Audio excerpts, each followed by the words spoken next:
Welcome to Coaches Weekly. I'm CJ Sumner here with the mad scientist himself, Phil Kopinski.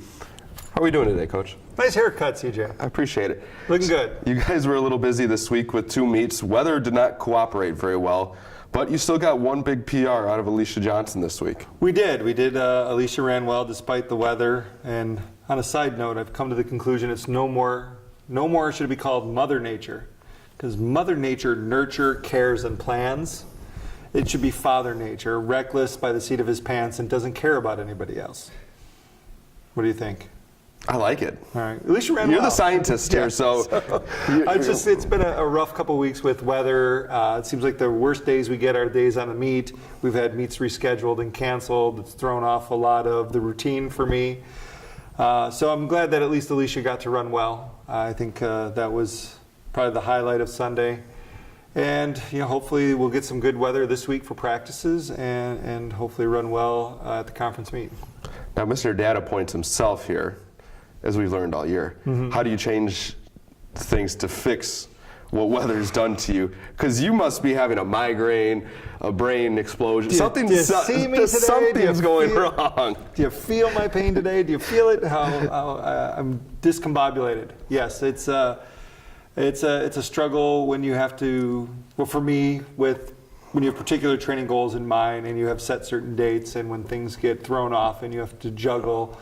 I'm going with the err on the side of caution, which is a little bit extra rest is probably better this time of year than trying to squeeze in the workout that you need. So it's a gamble, but it's not a gamble I like. It's been a very stressful 2.5 weeks for me. Now you guys get to have a little bit of fun with the conference meet at Benedictine this week. And that's something we talked about earlier. You're more racing the people around you instead of racing the watch is what we talked about all year, because you're just trying to get those points and finish as high as you guys can in the conference. Well, I'm going to lower expectations here. With graduation and a lot of our seniors not being able to participate, and with a good portion of our team involved in different aspects of the musical production of graduation, we can rule out a first place finish this weekend. Okay. So we're going to end up losing at some point or another, probably over a third of our team at any given point. So it's always tough when you have that once every 4 or 5 years graduation conflict with conference. You don't want to tell seniors they have to be there. I mean, graduation is why you're here and what you've worked for, and you want to embrace that.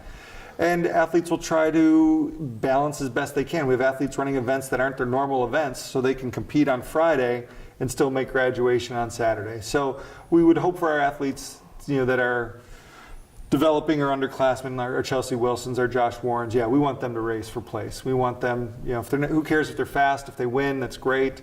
But for our seniors that we're going to try to juggle a little bit, it might be about, hey, I've accomplished something for 4 years. For 4 years, I've committed my life to this academic institution, this athletic endeavor, and one more time I'm going to make it work. And the celebration is in that. So we'll be happy for our 7 seniors that can pull that off, and we'll be happy. Hopefully somebody will run well enough to move up the national rankings boards. Well, we look forward to it. We're going to tell you to keep your fingers out of the electrical sockets a little bit, but it's been one of those days, For Coach Phil Kopinski, I'm CJ Sumner. Thank you for watching, and always entertaining Coaches Weekly.